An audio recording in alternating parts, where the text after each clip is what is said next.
পবিত্র ঈদুল আজহা উপলক্ষে কয়েক বছর ধরে বাড়িতে লালন পালন বা ছোট বড় খামারিরা পশু নিয়ে ছুটছেন এক হাট থেকে আরেক হাট। ঈদের এখনো বেশ কয়েকদিন দেরি, তাই তাড়াহুড়া করে পশু বিক্রি করে কম দাম পাওয়ার হতাশা নিতে চাচ্ছেন না বিক্রেতারা। অপরদিকে ক্রেতারাও কয়েক হাট দেখে কেনার প্রতি আগ্রহ প্রকাশ করছেন, তাই বেচা কেনা আশানুরূপ না বলছেন উভয় পক্ষ। কোরবানি গরু কেনার জন্য হাটে আসছি, দেখতেছি আরো অনেক সময় আছে। গতবারকার চেয়ে দাম খুব একটা বেশি না, এইরকমই এখনো বেচা বিক্রি সেরকম শুরু হয় নাই, মালও সেরকম আমদানি হচ্ছে না।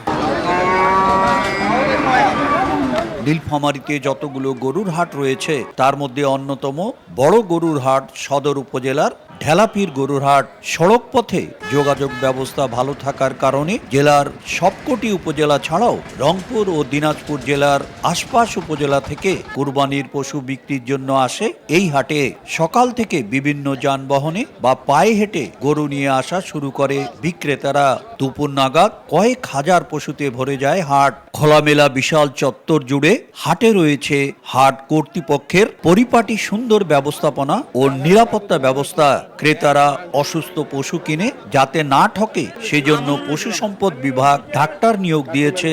হাট জুড়ে রয়েছে বিভিন্ন ওজনের ও রঙের কয়েক হাজার পশু। গরু ছাড়া উল্লেখযোগ্য সংখ্যক ছাগলও উঠেছে হাটে।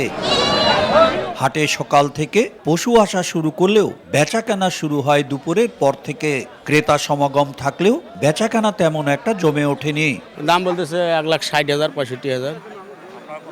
আমরা 1,80,000 হলে বিক্রি করবো আর কি। এখন বাড়িতে গরু পুষিছি এবং পালছি, পালিটালি এখন বর্তমান ৭০-৭২ কয়, ৭৫ ভাঙির কয়, আমরা ৮৫,000 টাকা চাইছি। ক্রেতা বিক্রেতার হাট ডাকে মুখরিত এই গরুর হাট। সবাই অপেক্ষা করছে ঈদের চাঁদ ওঠার।